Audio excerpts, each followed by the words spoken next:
몇 주 전에 미국 NBA, 미국 프로농구에서 뉴욕 닉스라는 팀이 우승하였습니다. 53년 만에 우승했다고 합니다. 뉴욕 닉스가 우승한 게 우리 입장에서는 큰 일이 아니죠. 그리고 아마 뉴욕 닉스라는 팀이 있었는지, 그리고 설마 53년이나 우승을 못했는지 전혀 모르고 계신 성도님들도 아마 대부분이실 것 같습니다. 저도 어린 시절에 마이클 조단 이야기 듣고 나서 오랜만에 NBA 소식을 듣게 되었습니다. NBA에서 뉴욕 닉스 우승하는 것보다 지금 우리가 응원하고 있는 프로 팀이 10년, 15년째 우승 못하고 있는 게 우리한테는 절체절명의 문제처럼 느껴지기도 하죠. 그런데 왜 굳이 53년 만에 우승한 그 뉴욕 닉스 팀의 이야기를 꺼내왔냐? 이 팀이 우승할 때 그 해설진이 한 이야기 때문입니다. 그가 이렇게 이야기합니다. 완벽한 인생은 없지만 완벽한 순간은 있다 라고 말이죠. 53년의 우승을 달려왔던 그 뉴욕 닉스의 시간이 완벽한 인생이었다고 말할 수는 없지만 그 우승의 순간만큼은 완벽한 순간이라고 콕 집어서 이야기를 해 주었습니다. 지난 한 주 어떠셨나요? 흠없고 완벽한 인생을 살다가 이곳 가운데 오셨나요? 아니면은 여러 가지 어려움들을 끌어안고 여전히 이 자리에 하나님의 말씀을 듣기 위해 오셨나요? 아마 완벽한 인생은 없었을 줄로 압니다. 완벽한 인생이 그렇게 쉬운 일은 아니죠. 하지만 하나님께서 우리를 완벽한 순간들을 허락하여 주셔서 위로받고 힘을 얻어서 오늘 이 자리까지 온 줄로 믿습니다. 오늘 이 자리에서 우리 인생 가운데 선포되는 그 하나님의 말씀이 함께 순종하고자 하는 우리 서로의 믿음의 동역자들로 말미암아 하나님께서 우리에게 완벽한 순간들을 때마다 허락하실 줄로 믿고 우리에게 주어진 삶을 살아내는 우리 성도님들 되시기를 소망합니다. 여기 완벽하지 못한 시간을 보내고 있는 한 사람이 있습니다. 바로 엘리야입니다. 아합과 이세벨의 폭정과 우상 숭배에 맞서서 하나님의 심판을 선포했죠. 내가 다시 입을 떼기 전까지 이 나라와 민족 가운데는 비가 내리지 않을 것이다. 이 이야기를 하고 그리시네가로 숨어 들어갑니다. 그리고 그곳에서 까마귀가 주는 음식을 먹고요. 그리고 그리시네가의 물로 삶을 연명합니다. 그곳에서 기다렸겠죠. 내 말씀이 성취되기를. 그리고 성취된 말씀으로 말미암아 아합 정권이 몰락하기를 기다렸을 겁니다. 하나님의 말씀을 확신하면 확신할수록 더욱 그리 생각했을 겁니다. 그리시네가가 점점 말라갈수록 가뭄이 계속되고 있구나. 내가 선포한 그 하나님의 말씀이 성취되고 있구나. 아합의 폭정이 끝나가고 있구나 라고 생각했을 것입니다. 그런데 그리시네가는 말랐고 아합은 여전히 기세등등한 모습을 보이고 있었습니다. 절망할 수밖에 없죠. 왜냐하면 내가 기대한 바가, 내가 뜻한 바가, 나에게 선포된 하나님의 말씀이 이루어지긴 하였지만 악인의 심판으로 결론 지어지지 않았기 때문입니다. 우리는 이 이야기를 하나 알고 있습니다. 바로 이스라엘의 출애굽 이야기인데요. 하나님께서 모세를 부르셔서 히브리 민족을 애굽으로부터 해방시키시기 위해서 그렇게 일을 만들어 가십니다. 그런데 문제는 무엇이냐? 바로가 고집이 셌다는 것이죠. 재앙의 10가지 재앙을 출애굽에 내리기 시작하시는데 9번의 재앙 동안 바로는 고집을 꺾지 않습니다. 이 히브리 민족을 보낼 수 없다라고 끝까지 우기죠. 하지만 마지막 재앙, 즉 자신의 아들이 죽었을 때 그때 히브리 민족을 그렇게 광야로 내보내주게 됩니다. 9번의 재앙 동안 애굽의 백성들이 겪었던 고통과 순환에는 아랑곳하지 않던 그 애굽 왕 바로가 자신의 삶에 하나님의 심판이 직격하자 그때서야 하나님께 두 손 두 발을 들고 엎드리게 된 것이죠. 아합 왕의 상황도 그러합니다. 물이 말랐습니다. 그런데 아합의 왕궁에는 물이 말랐을까요? 그렇지 않죠. 아마 이스라엘 전역에서 가장 마지막으로 물이 마르는 곳이 아합의 왕궁일 것입니다. 온 세상 물이 다 말라도 그 온 세상에 있는 그 마지막 한 방울을 끝까지 쥐어짜서 왕 앞에 갖다 바칠 것이 바로 그 세상이고 그 나라였기 때문입니다. 우리가 생각하기에 북이스라엘의 아합도 애굽의 바로도 그 악을 초래한 사람이 하나님의 심판을 처음으로 직격탄을 맞아서 하나님의 심판이 빨리 이루어지고 많은 하나님의 백성들이 위로를 받기를 바라지만 사실 그렇지 않습니다. 언제나 악은 가장 마지막 순간에 그 질긴 숨이 끊어지게 되어 있죠. 그 악인의 숨이 끊어지는 그 시간까지 무수히 많은 사람들이 고통을 받게 됩니다. 그러면서 질문하게 되죠. 하나님의 심판이 정말 악인을 정조준하고 있는 것이 맞는가? 하나님의 심판이 흩뿌려졌을 때 결국 가장 오래도록 고통을 받는 사람은 엘리야와 같이 하나님의 사람이고 이스라엘의 백성들처럼 무고해 보이는 그 사람들이 아닌가? 이 가뭄의 시간이 길어질수록 아합은 끝까지 버티고 이 가뭄으로 말미암아 갈증과 메마름 가운데 죽어가는 이들은 이스라엘 백성들 아닌가 하고 우리는 질문하게 된다라는 것이죠. 그런 의미에서 진정한 하나님의 심판은 무엇이냐? 우리가 묻게 된다면 진정한 하나님의 심판은 악인이 그 악을 회개하지 않고 점점 더 견고한 악인이 되어가는 것입니다. 그 악인이 오늘 당장 심판을 받아서 숨이 끊어지는 것, 우리가 보기에는 그것이 하나님의 심판 같지만 그 악인이 견고한 악으로 말미암아 절대 결코 하나님의 말씀 앞에 그 자신을 내어놓지 못하고 끝까지 완고한 악인으로 그 생을 마감하는 것, 그것이 바로 하나님이 하시는 가장 심각한 심판이라는 것이죠. 그런 의미에서 하나님의 심판이 흩뿌려질 때 하나님의 사람들은 더욱 하나님을 붙들므로 말미암아, 하나님을 의지함으로 말미암아, 하나님께 소망을 둠으로 말미암아 하나님의 은혜를 입는다라는 것입니다. 인간적인 마음으로 보기에는 하나님의 심판이 오늘 당장 내려서 악인을 불구덩이에 던지고 의인에게는 넘치는 복과 은혜로 만족과 위로를 주시는 것이겠지만, 우리의 긴 인생 가운데에서 진정한 하나님의 심판은 끝내 하나님의 말씀을 보지 못하고 듣지 못하고 자신의 완악함 가운데 하나님의 은혜를 경험하지 못하고 외로움 가운데 유기된 삶이야말로 하나님이 내리시는 가장 심각한 심판이 되는 것이고, 하나님의 가장 놀랍고 아름답고 축복은 그 모든 시간들 속에서 끝까지 하나님을 의지함으로 말미암아 일평생 하나님과 동행하는 삶이 된다라는 것이죠. 그런 의미에서 진정한 하나님의 심판은 오늘 내가 하나님과 동행하고 있는가 없는가로 판가름 난다는 것입니다. 하나님은 가뭄을 내리심으로 말미암아 아합의 마음을 더욱 완고하게 하시고 고집스럽게 하시고 그 악으로 똘똘 뭉치게 하셔서 그를 유기하셨습니다.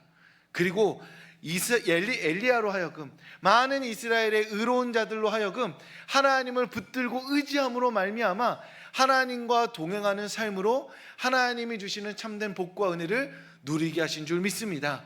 그러니 오늘 이 자리에 말씀 앞에 서신 하나님의 사람들, 우리 서울교회 성도님들, 우리가 지내는 모든 시간들 가운데 오직 하나님만 의지하시기를 바랍니다.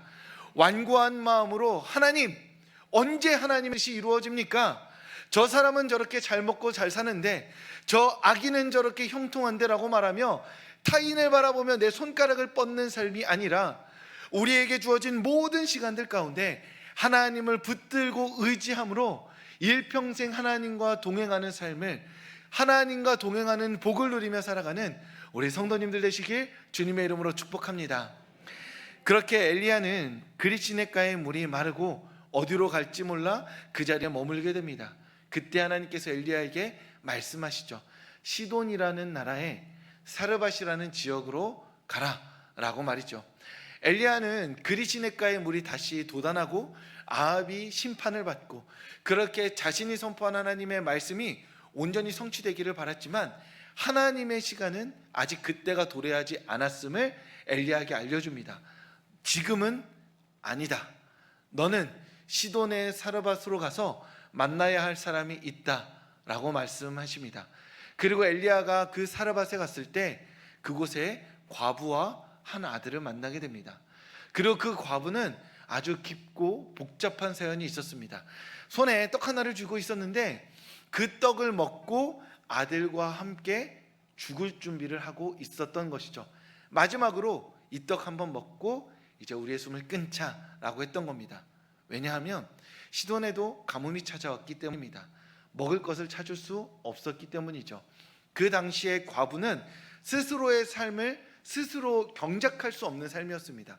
스스로 독립해서 살아갈 수 없는 사회적 약자였죠. 그러니 사회 안에 있는 잉여 자산이, 여유로운 마음들이 과부와 나그네와 그리고 혼자 있는 아이들에게 흘러가는 그러한 사회였습니다. 그런데 가뭄이 찾아오고 사람들의 삶이 메마르고 그 자신들이 가진 먹을 것조차 메마르자 자연스럽게 과부로 향하여 했던 그 곡식까지 끊어지게 된 것이죠. 그래서 마지막으로 남은 그 음식을 먹고 죽겠다 그렇게 결정하고 있을 때 엘리야를 만나게 된 것입니다. 엘리야는 그 음식을 달라 말하고요, 그 여인은 엘리야에게 이 음식을 줍니다. 어떤 맥락으로 보자면 마지막으로 먹고 죽는 것이 더 좋아 보이기도 하는데, 다른 맥락으로 보자면 어차피 죽음이 결정되어 있다면 내 앞에 서 있는 그 사람에게 먹을 것을 주고 죽는 것도 나쁘지 않다고 판단한 것이죠.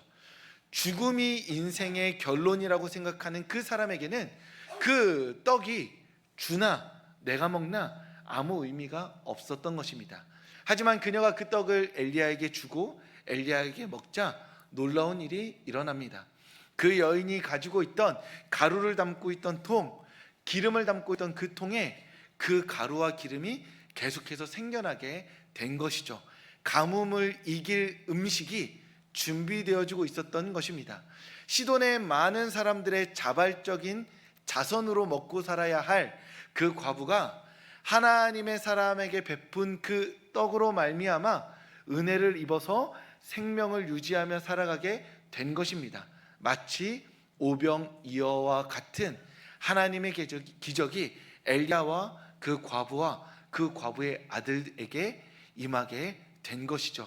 이야기가 해피엔딩 같습니다. 아, 정말 너무 좋은 일이다, 하나님께서 이렇게 엘리야를 위로하셨구나 라고 생각이 드는 이 시점에 아주 비극적인 일이 발생합니다. 바로 과부의 아들이 죽게 된 것이죠.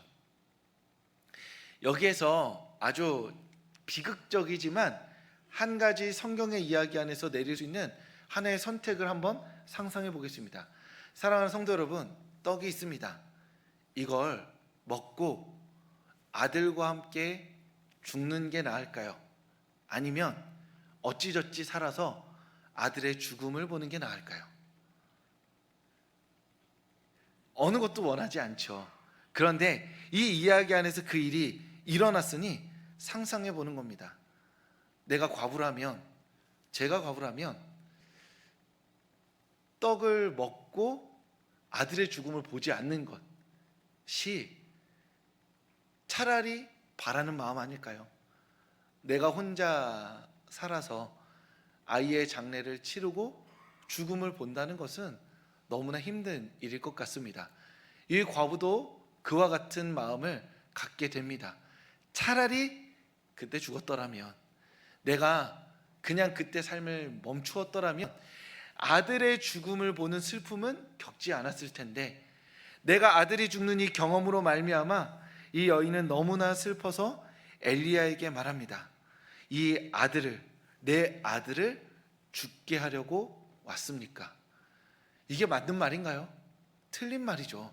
엘리야는 그 둘을 살게 한 사람입니다. 떡을 주어서 이전 그렇지 않았다면 진작에 죽었을 두 사람의 삶을, 그 모자의 삶을 더 연장시켜준 사람이죠. 그런데 여인은 아들을 잃은 슬픔으로 말미암아 엘리야에게 말합니다. 너는 우리 아들을, 내 아들을 죽게 하려고 왔느냐라고 말이죠. 이 한마디로 엘리야는 그릿시냇가의 물을 마르게 한 사람, 이스라엘의 물을 마르게 한 사람, 그리고 아들을 죽게 하는 사람이 되어버립니다. 상식적으로 생각해서 아니야, 나는 죽게 하려고 온 게 아니야 라고 말해도 의미가 없습니다. 내가 있는 곳은 물이 말랐습니다. 내가 있는 곳은 과부가 죽음을 생각하게 만든 자리입니다. 내가 있는 곳은 그 과부의 아들 하나뿐인 소망이 죽어버린 자리입니다. 내가 가는 곳마다 메마름이, 죽음이 끊임없이 임하고 있었던 것입니다. 그래서 엘리야도 20절에 이렇게 고백합니다. 또 내가 우거하는 집 과부에게 재앙을 내리사 그 아들이 죽게 하셨습니까 하나님? 이라고 이야기합니다. 기도의 첫 시작이 또입니다. 엘리야도 알고 있었던 것이죠. 하나님, 제가 이스라엘에 가뭄을 내려서 그곳에 무수히 많은 사람들이 죽어갔습니다. 저는 그것을 견뎠습니다. 아합이 심판받기만 한다면 말이죠. 그런데 저를 시돈 땅 보내셔서 이 사람들을 살리나 싶더니 결국 또 이 아들을 죽게 만들어버리고 만 것입니까? 잠깐의 위로는 있지만 돌고 돌아서 결국 내 인생은, 하나님의 부름받은 내 삶은 메마름과 죽음을 재생산하는 삶 아닙니까? 라고 탄식하며 기도하고 있는 것입니다. 성도님들 어떠신가요? 성도님들의 삶은 끊임없이 성취하는 삶이셨나요? 아니면 연속된 메마름으로 말미암아 하나님 앞에서 내 삶을 기대할 수 없는 삶이셨나요? 아마 우리가 각자 살아온 삶을 돌아보며 많은 회한에 잠기시게 될 것입니다. 그럼에도 불구하고 우리가 삶에 살아온 어떤 순간들을 기억함으로 말미암아 우리는 우리의 삶이 이러한 삶이었다, 저러한 삶이었다라고 말할 수 있겠죠. 엘리야는 지금 가뭄을 일으킨 사람, 그 가뭄으로 말미암아 많은 사람들을 죽음으로 내몬 사람, 끝내 과부의 아들까지 죽게 한 사람이 되어버리고 만 것입니다. 최근 한 학생과 대화를 했습니다. 이야기하기를 6개월 동안 열심히 공부했는데 성적이 오르지 않았다고 합니다. 그래서 자신은 공부에 재능이 없다고 말을 하며 수능을 포기한 듯 이야기했습니다. 어떠신가요, 성도님들? 17살, 18살 나이에 6개월 바짝 공부했습니다. 성적이 안 올라요. 공부에 재능이 없는 건가요? 네, 제가 너무 화가 나는 거예요. 노래도 아니고 축구도 아니고. 제가 그래서 말했습니다. 나에게 17살을 달라. 나라면 서울대 갈 수 있다. 지금 너가 1 더하기 1이 2인 걸 몰라도 내가 17살로 돌아가면 나는 서울대 갈 수 있을 것만 같다. 물론 못 가겠죠. 조금 늦은 건, 서울대 가는 게 조금 늦은 건 맞습니다. 왜 답답하고 화가 났냐면 그렇게 반짝반짝 빛나고 아름다운 그 젊음의 나이에 자기가 몇 번 해본 거예요. 조금 열심히 좀 했겠죠. 그런데 해보니 안 되는 거예요. 그러니까 안 되는 사람인 겁니다. 그 나이 때는 그럴 수 있는데 바깥에서 들으니까 너무 화가 나는 거예요. 너 너무나 예쁜데, 너무나 아름다운데, 너무나 반짝반짝한데 고작 그 6개월 공부한 것 같고. 그래서 제가 말했어요. 1년 해봐. 1년 안 될 것 같은데요? 3년 해봐. 3년은 못 할 것 같은데요? 그럼 한 게 아니야 이 자식아. 제가 이러면서 이렇게 막 화를 막 내면서 열변을 토했습니다. 그 마음은 뭐냐면 너무 예쁘잖아요. 우리에게 하나님께서 17살로 돌아가게 해주신다고 생각해 보세요. 그런 말씀 하실 성도님들 아마 아무도 안 계실 겁니다. 하고 싶은 건 너무 많죠. 할 수 있는 건 너무 많죠. 못할 게 없죠. 대통령도 할 수 있을 것만 같은 게 우리 마음이라는 거예요. 그 시절을 지나온 사람들. 그런데 그 현실에 있는 그 친구는 한 걸음도 자신의 인생에서 희망을 발견하지 못하고 그저 어떻게 해야 될지 몰라서 멈춰 있더라라는 겁니다. 그런데 그 친구가 이야기를 하고 집으로 오는데 문득 저를 향한 저의 말이 생각났습니다. 그러면 나는 나에게 어떤 말을 해주고 있는가? 내 인생도 반짝반짝 빛나고 너무나 아름답고 너무나 특별한 순간인데 나는 정말 내 인생이 반짝반짝하고 아름답고 특별하다고 여기고 있는가? 그러면 제가 물론 우리 이 서울교회 안에서는 어린 편에 속하지만 그래도 진짜 돌도 씹어먹을 나이는 지났잖아요. 40 초반이니까. 그런데 제가 이렇게 얘기하면 여기 계신 성도님들은 그럴 거예요. 무슨 소리입니까? 40 초반이면 돌도 씹어먹고 나라도 씹어먹고 전 우주와 세계도 씹어먹을 열기가 힘찬 나이인데 제가 40살 때는 말입니다, 세계를 누비며, 이런 얘기하실 성도님들 분명히 있으실 거예요. 왜 그런 말씀하세요? 라고 말씀하시겠죠. 제 인생도 지금 반짝반짝 빛나고 아름다운 순간인데, 제가 살아온 시간이, 제가 경험한 기억들이 그 고백을 하지 못하게 하는 거죠. 그런데 성도님들은 저에게 그런 말씀을 해주시겠죠. 제가 답답하게 10대 아이에게 얘기했던 것처럼. 그럼 여기에 60대 성도님이 계십니다. 아우, 이제 무릎도 아프고 허리도 아파서 아무것도 못하겠어. 우리 90세 되는 우리 성도님께서 무슨 말이야, 내가 60세 때는 저 교회 솥을 혼자 다 닦고 저 검지를 내가 다 하고 했을 텐데 라고 말씀하셨겠죠. 그렇지 않나요? 우리의 삶은 지금 너무나 아름답고 반짝반짝 빛나는데 무엇이든 할 수 있고, 우리 나이에 맞게 하나님의 소명을 성취하며 살아가는 한 사람 한 사람들인데, 우리는 우리에게 누적된 우리의 기억이, 우리의 상처가, 우리의 실패가 결국 우리를 이 자리에 머물게 하고 점점 더 뒷걸음질 치게 만든다라는 것입니다. 그런 의미에서 엘리야 또한 그렇죠. 자신은 메마르게 하는 사람, 죽은 사람, 하나님 또 그렇습니까? 언제까지 저를 메마르고 죽음에 내모는 사람으로 만드실 거니까? 라고 하나님께 하소연하고 엘리야는 선택합니다. 그 죽은 아이를 손에 들쳐업고 다락으로 올라갑니다. 그리고 그 아이의 몸에, 그 아이를 눕히고 그 시신에, 차갑게 식어버린 그 몸에 자신의 몸을 3번 포개어 놓습니다. 한 번 하고요, 일어납니다. 또 기도했겠죠. 한 번으로 부족한 것 같으니까 또 포개입니다. 포갤 때마다 시신의 그 차가움이 더 절절 느껴지겠죠. 그리고 내려와서 기도합니다. 그리고 또 그 죽은 몸에 자신 몸을 포갭니다. 그리고 다시 기도하는 것이죠. 하나님, 하늘에서와 같이 땅에서도 하나님의 뜻이 이루어지게 하여 주시옵소서. 이 차가운 생명에 숨을 불어넣어 주시옵소서.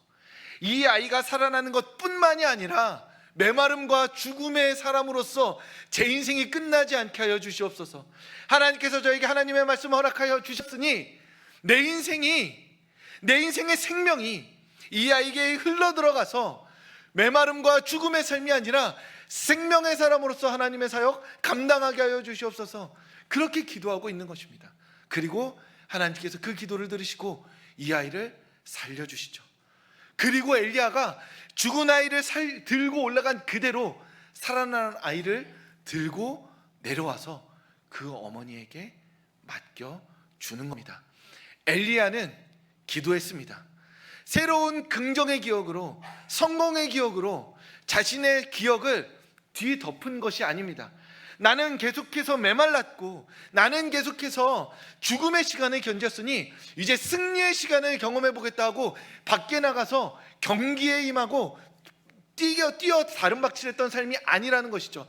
하나님께 기도했습니다. 하나님, 내가 어제까지는 메마른 인생, 죽음의 인생이었을지 모르겠지만 내 식어버린 이 인생을 가지고 주님께 올라갑니다. 다시 한번 내 인생에 성령의 불을 임하게 하여 주셔서 내가 생명의 사람으로 다시 살아가게 하여 주시옵소서. 내 인생에 다시 꿈꾸게 하여 주시고 내 인생 멈춰있지 않고 주님 앞에 다시 살아나게 하여 주시옵소서. 사람들은 말합니다. 이대로 살아가라고 말이죠. 이렇게 평안하게 살아가라고 말이죠. 이 정도면 괜찮은 것 아니냐라고 말이죠. 하지만 그렇게 메마르고 죽음 가운데 멈춰선 삶을 살아가는 것이 아니라 죽은 자를 살리는 삶, 메마름에 생명 부어주는 삶으로 저를 사용하여 주시옵소서. 그렇게 뜨겁게 기도하는 엘리야를 살리시고 일으키신 분이 바로 우리 하나님이신 줄 믿습니다. 그러니 예배 나오신 성도님들, 하나님께 기도하시기 바랍니다. 하나님, 내 삶, 멈춰있는 삶 아니라 오늘 그저 이 삶을 안락하게 누리는 삶이 아니라 하나님 안에서 꿈꾸는 삶 살게 하여 주시옵소서. 내 삶으로 말미암아 메마르고 생명 없는 그 삶에 생명의 강물이 흐르는 삶으로 저를 사용하여 주시옵소서. 저의 무릎을, 저의 허리를, 저의 팔을, 저의 재정을, 저의 마음을, 저의 모든 시간을 사용하여 주셔서 제가 제 1인분 인생의 안락함을 위해 살아가는 것이 아니라 하나님의 영광을 위하여서, 메마른 인생 살리는 인생을 위하여서, 죽음 가운데 놓여 있는 사람을 일으켜 세우는 그 강한 팔로서 제 삶을 사용하여 주시옵소서. 그렇게 주님께 기도함으로 쓰임받는 삶을 기대하고 그 삶으로 주님께 힘차게 나아가는 우리 서울교회 성도님들 되시길 주님의 이름으로 축복합니다.